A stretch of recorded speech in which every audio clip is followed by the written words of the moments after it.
Okay guys, so here we have the Pure Dick replacement battery for the MacBook Pro 13-inch Retina model.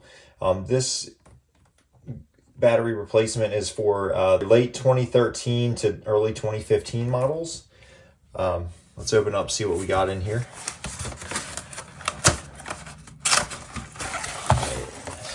So we've got instructions here, how to store the battery and how to properly calibrate it to optimize battery performance. Warranty card. We've got a couple of the specialty screwdrivers that you're going to need for the housing. Removal of the housing for the MacBook Pro. And then the actual battery itself. On the 2013 up to the early 2015, you're going to use all 5 of these screw holes. In the 2015, early 2015 model, like I'm going to be replacing, I'm only going to use this one just because of the way it was designed. So I may end up cutting off these flanges here just to save space and allow for more airflow within the housing of my laptop. So that's everything in the box. That's the Pure Dick replacement battery. I'll leave a link in the description if you guys want to get this one. I paid I think $55, which was much cheaper than a lot of the kits I found. So I'll leave a link in the description to Amazon for this for you guys. Okay guys, so these are the 2 screwdrivers that you'll need that came in the kit. I'm actually gonna not use that. This is actually the Tecton precision screwdriver kit that I'm going to be using, that I've used for a lot of things. It's been very helpful. Changing hard drives out on computers, other little things that you might, changing batteries in kids' toys, whatever. This thing kind of has it all: security bits, Torx bits, the PL bits, precision micro screwdrivers, Phillips flat, and then these guys, which I can't recall the name of them right this second.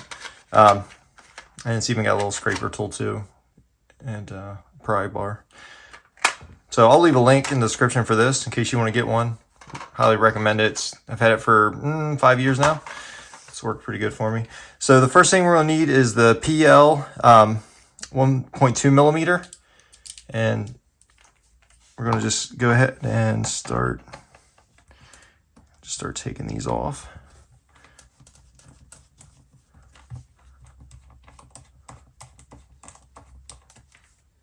And I'm just going to take these screws and put them around my mat. So I have a nice mat here. I should say that I let this battery die, use it until it died at work, let it sit for a couple of hours, went to the gym, came back. So it should be completely fully depleted at this point. You want to make sure that you have no electricity in this battery and it's completely depleted before you start this.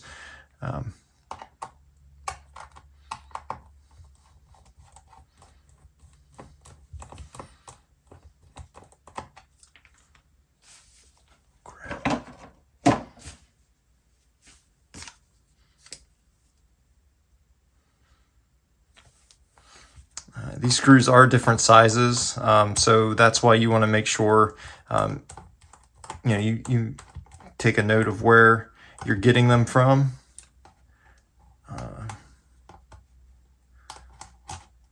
So like I said, I just put them next to the case.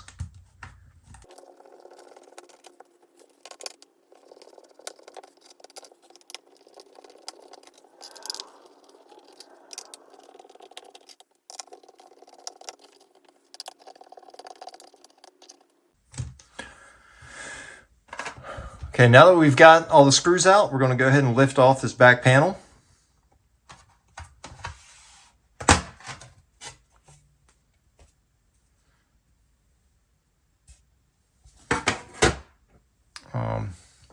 You're going to notice mine's a little different than what you would see traditionally. I've gone ahead and upgraded this to a 1 terabyte hard drive with an adapter plate that I had to buy from Amazon. I can actually provide links for all these things. I'm not going to do a video on how to do that at this point in time. I may do one in the future, but we'll see. And I also have replaced this band here. This controls the keyboard and the trackpad. These can go up sometimes. If you could send it in to Apple and they'll fix it probably, and it might cost you an arm and a leg. I don't know. I paid, I think, like less than 20 bucks for it. I'll see if I can find a link for that too, in case you guys run into that issue, just to have it. Okay, so we've got this in, and I can tell right away that it's a good thing I started to take the time to do this, because I've noticed some of these cells are starting to swell up, which is exactly what I was worried about. I've had some trouble with the battery lasting longer than a few hours, and definitely noticed a degradation in the longevity of the battery cycle. So this is a 2015, early 2015 model. I'm trying to get a couple more years out of it before I upgrade. I bought the battery for around 55 bucks, and I'll provide a link for that in the description as well. And you know, I'm going to go ahead and replace this, get a couple more years out of it, and then you know, upgrade in the future. Okay, so the next thing we're going to do is we're going to remove the speaker assemblies on both sides. This is a Torx 5, number 5 bit. And there's 3 screws on each side.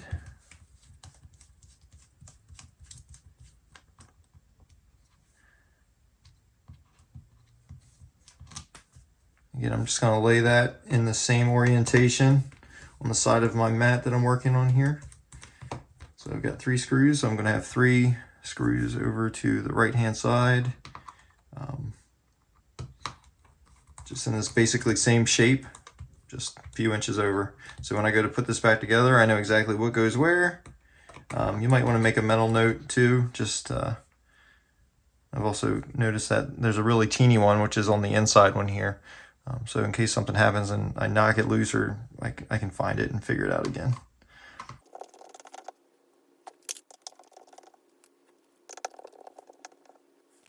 Okay guys, so there's 2 ways you can go about this next step. You can either unhook these speaker wires completely. I'm going to actually just try to fold it up like this. Ooh, look at that. Some dirt in there. Now would also be a good time to go ahead and clean this thing out while you've got everything taken apart.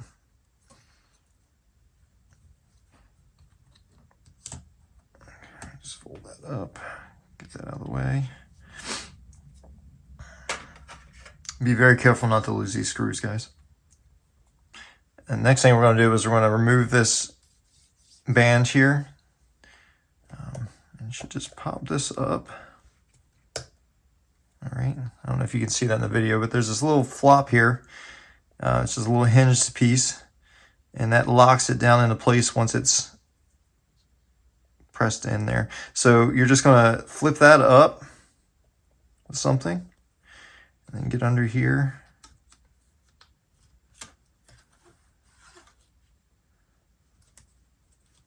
Very carefully just pop it out like that. There's adhesive here. Just kind of bend that back. Take off my ring. It's steel, so it's ferrous metal, and it is magnetic, which we just saw there with that speaker. Okay, so next thing we're going to do is we're going to remove this screw here. If you have the 2015 early model like I do, you're going to have the 1 screw here. If you have an earlier model, you're going to have, I think, 4 more screws. As you can see, mine doesn't have those screws. All right, so get in there with this Torx.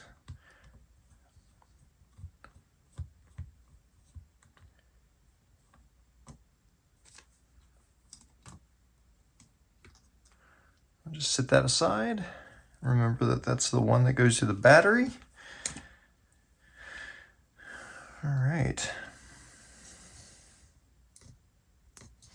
So the next thing we're going to do is we're going to start taking this battery out. We're going to put some adhesive remover, some solvent on that adhesive.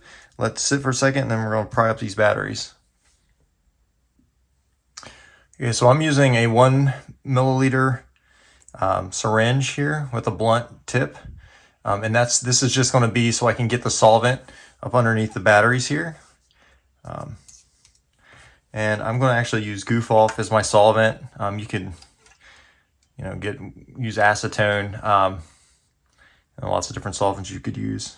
I would do a test check on the metal, just to make sure that you're not going to corrode it with whatever you're using. But most things are probably going to be safe.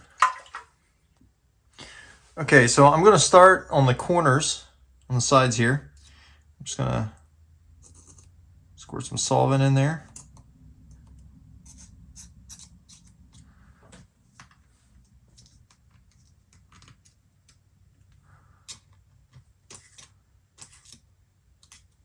It's recommended that you use just enough that you need. All right.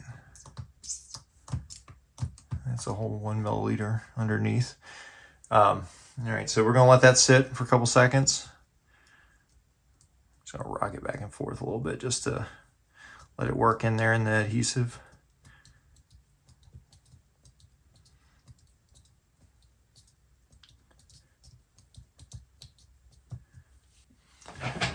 Okay guys, I've let that sit a little while, so I'm going to go ahead and start prying this up. I'm using a automotive interior panel tool. You want to be careful, and that came up pretty easily. You want to be careful when you pull these up that you don't break these bonds, these strips that connect the cells, because then you're going to leak battery acid and all kinds of stuff. That's not good. Okay, so now I'm going to do on the other end here.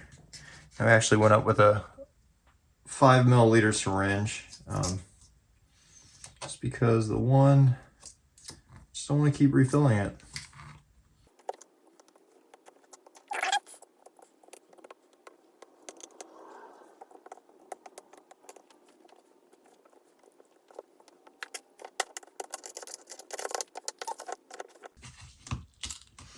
You don't want to force this too much. Just kind of slowly move it around. Find where it gives. Once it gives, move a little bit to another spot of the adhesive. Oh, there we go.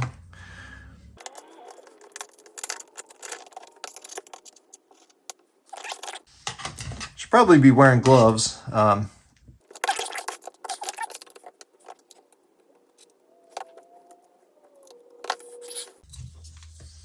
Now make sure you don't pry against any of the circuitry. Like, don't go sticking it in here. Make sure you're going from the side on these.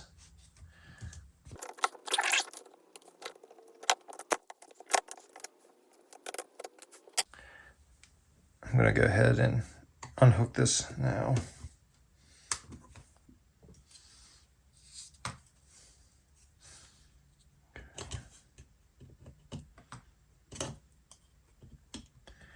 This part you want to be very careful of, not to damage your circuit board. Pop that out. Okay.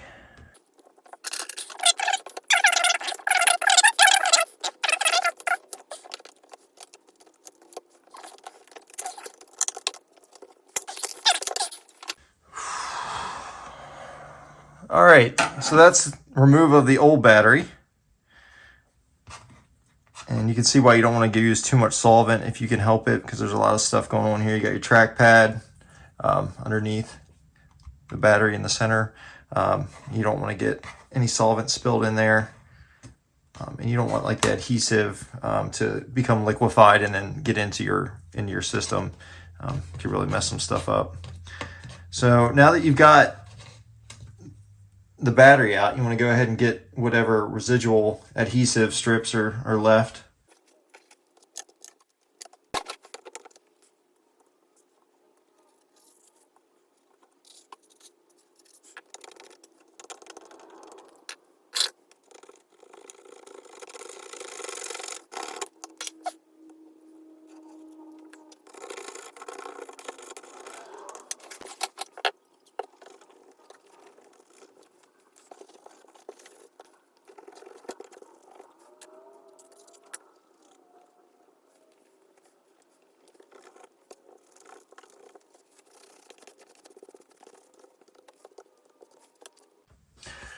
Okay, guys, so got most of that off. There's still a little bit left, but not enough I'm really worried about at this point. There's no humps or anything, so I should be able to get a good adhesion with the new battery. So I'm gonna let this dry really well, and then we're gonna come back and install the new battery. Okay, guys, so I've let this dry, and now I'm ready to install the new battery. Everything looks pretty good here. So first thing I'm gonna do is I'm just gonna dry fit this. Just kind of make sure everything lines up. Screw all lines up, perfect. Okay, everything looks good. So the next step, you're gonna have to be really careful because now what we're gonna do is remove this adhesive backing here.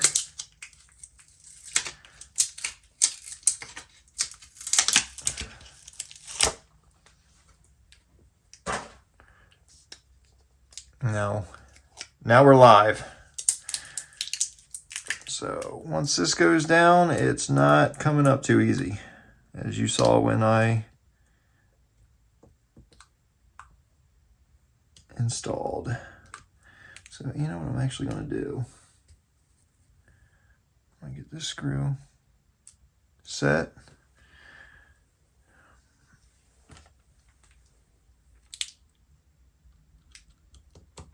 And get that.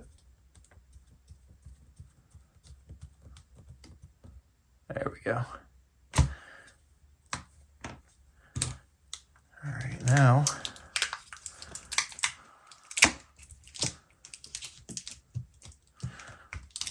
cool. All right. Good deal.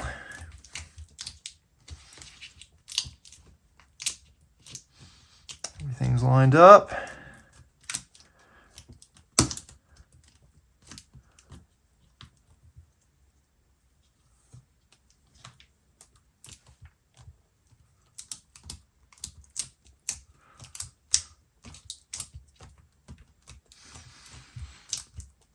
Just pushing down on this just to make sure I get a nice, good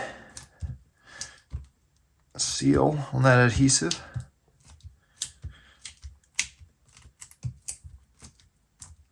All right, now I'm gonna plug this in.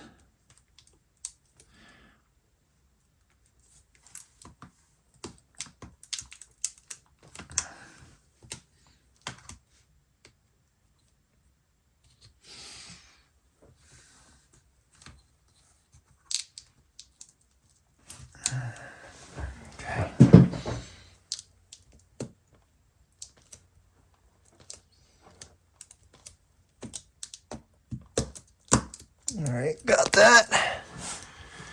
Nice. All right. I guess it doesn't really matter what order you go with the speakers or with this wire. I think only the 2015 early models have this.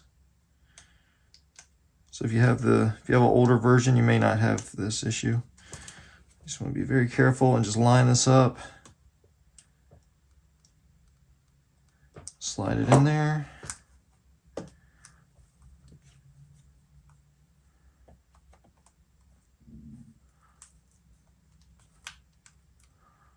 Okay, and then once you get that in there, just press that down. Okay, that's in there.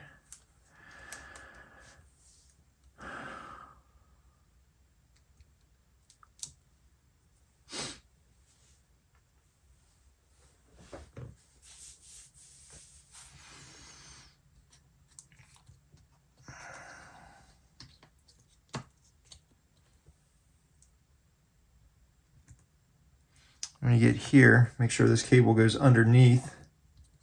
Very important. Goes underneath of this bracket, this mount here. You can see there's a hole that's tapped out for the screw when you put the body back on the back of the laptop. Okay.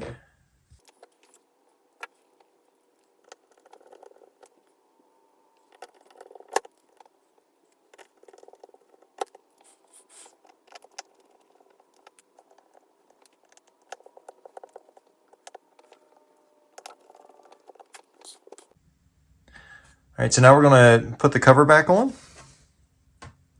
Let's just make sure,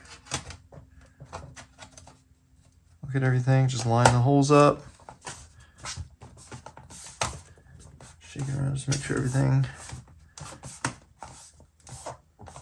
lines up good.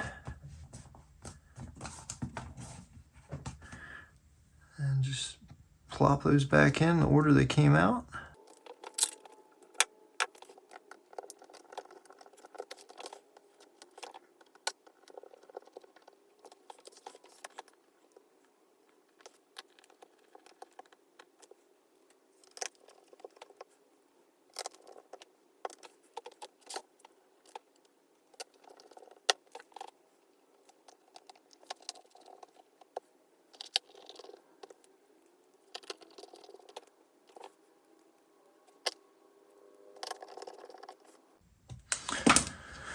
Okay, after that, just go ahead and go around and make sure everything's nice and snug.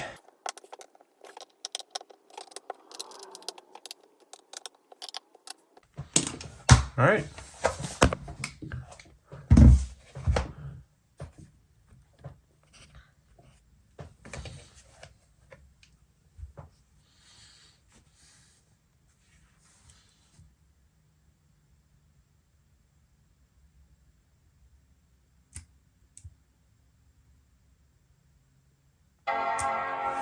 Oh, great. All right, so laptop is powering on. All right, that's perfect. So now we're going to have to do the calibration cycle. So I'm going to have to go plug this thing in, let it charge all the way up, wait another 2 hours after that, then let it run all the way out, then charge it all the way back up again, and it should be good to go. Okay guys, so as you can see, the battery is being read by the system. I did the full complete charge, complete discharge, complete recharge to calibrate the system. It's showing 1 cycle used and it's at a factory capacity level. Thanks for watching guys, and if you like this video, please hit that like and subscribe button.